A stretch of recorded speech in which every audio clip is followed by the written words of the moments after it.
Thanks for coming. Well, we're super excited at SpaceX to announce some of the details around the Falcon Heavy rocket, which is our large rocket development, really large rocket development. This is something we've alluded to in the past, but I've only just recently completed the design. So just imagine the complications of actually bringing humans to Mars. Well, one South African-born billionaire is looking to do just that and more as early as 2025. Here's ABC's David Wright. Pretty much from scratch. Here on Earth, there are real people already planning the logical next step. I think we'll be able to send probably the first people to Mars in roughly 12 to 15 years. That's my estimate. Meet Elon Musk, a high-tech executive who recently entered the space race. First of all, I just want to thank Elon for coming. Hungry. Absolutely. We didn't even have dinner, and we didn't even feed you properly. Sorry to be a bit late. Oh, no. I just came from the Tesla factory in Fremont. Yes. Was something wrong? There's always something wrong. Did you have to At any given point, there's always something wrong. Yes. Because there's just too many things going on. Yeah. So, these days, it's probably 80, 85 hours a week. For a while, it was over 100 hours a week, and that's a very high amount of pain. So it's, the difficulty and pain of work hours really increases exponentially. It's not linear. Is the future of the auto industry autonomous? Are these things really going to be a reality? Autonomous cars will definitely be a reality. The Tesla car next year will probably be 90% capable of autopilot. So 90% of your miles could be on auto. For sure highway travel. How is that going to happen?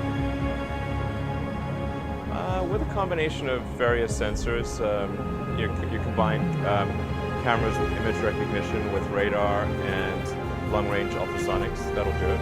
I created OpenAI, which is an AI. It's a non-profit actually. So OpenAI has a very high sense of urgency, and I think that the people that have joined are really, really amazing. And the intent with OpenAI is to democratize AI power. It is actually, I find it quite tough when there are very high expectations. I try to actually tamp down those expectations as to be possible. In fact, I've gone on record several times as saying that the stock price is higher than we have any right to deserve.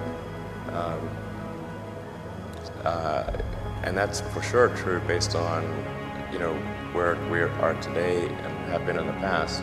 So the stock price obviously reflects a lot of optimism about where Tesla will be in the future.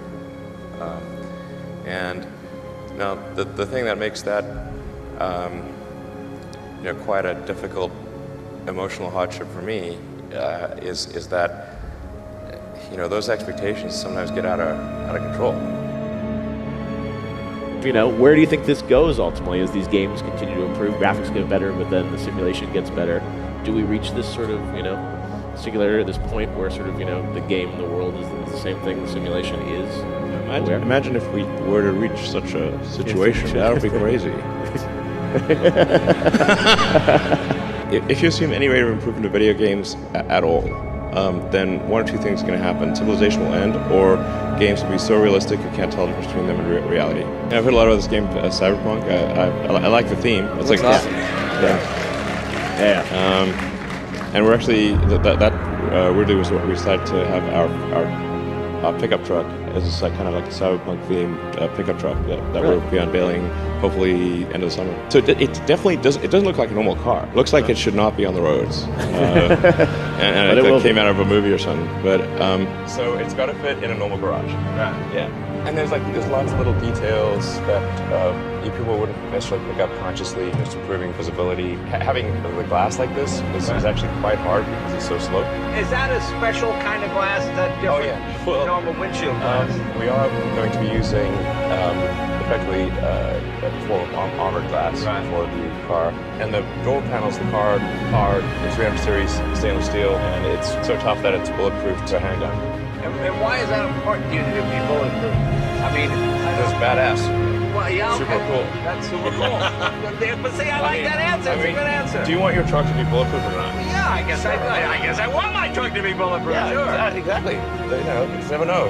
But how does the better humanity for the future fit into your Twitter 2.0 vision?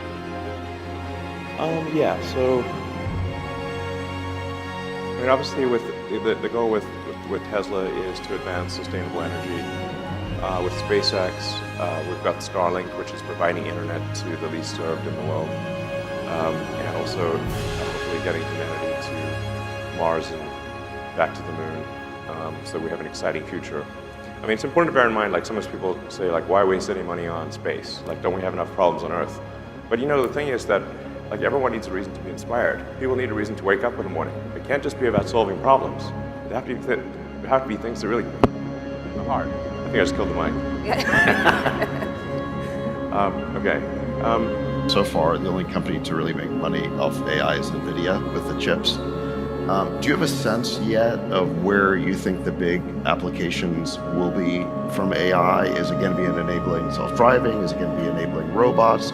Is it transforming industries? I mean, it's still, I think, early in terms of where the big business impact is going to be. Do you have a sense yet?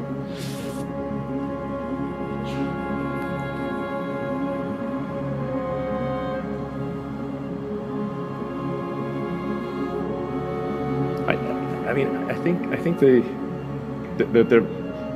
spending on AI probably runs ahead of, I mean, it does run ahead of the revenue right now. There's no question about that. But the rate of improvement of AI is faster than any technology I've ever seen by far, and it's. I mean, like for example, the Turing test used to be a thing. Now, you know, your basic open source random LLM running on a friggin' Raspberry Pi probably could, you know, beat the Turing test. So there's, I think actually, like the good future of AI is one of immense prosperity, where there is an age of abundance, no shortage of goods and services. Everyone can have whatever they want, unless, except for things we artificially define to be scarce, like some special artwork. But anything that is a manufactured good or provided service will, I think, with the advent of AI plus robotics, that the cost of goods and services will trend to zero.